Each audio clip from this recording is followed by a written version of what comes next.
સુરત પાલનપુર જકાત નાકા વિસ્તારમાં રહેતી 20 વર્ષીય યુવતીનું શંકાસ્પદ મોત નીપજ્યું હતું। યુવતી ઘરે બેભાન હાલતમાં મળી આવતા સિવિલ હોસ્પિટલ ખસેડાતા મોતને ભેટી હતી।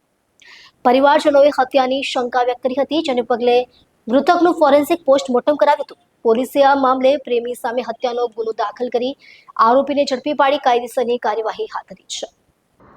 મળતી માહિતી મુજબ મૂળ દાહોદના વતની અને હાલ સુરતમાં પાલનપુર જકાત નાકા વિસ્તારમાં આવેલ શ્રીજી નગરીમાં રહેતા રાહુલ મચ્છાર મજૂરી કામ કરી અસ્મિતા અને એક સંતાન સહિતના પરિવારની સાથે રહેતા હતા।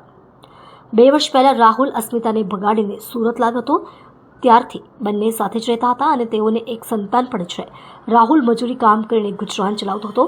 દરમિયાન સોમવારે સવારે અસ્મિતા ઘરે રૂમમાં બેભાન હાલતમાં મળી આવી હતી, જેથી તાત્કાલિક સારવાર માટે સિવિલ હોસ્પિટલ લઈ આવતા તે મોતને ભેટી હતી। રાંદેર પોલીસના પીઆઈ એમ.કે. ગોસ્વામીએ જણાવ્યું હતું કે તપાસના આધારે સોમવારે રાત્રે આ મામલે રાહુલની વિરુદ્ધ હત્યાનો ગુનો દાખલ કર્યો છે અને ફરાર થયેલા રાહુલને પકડી પાડી કાયદેસરની કાર્યવાહી હાથ ધરી છે।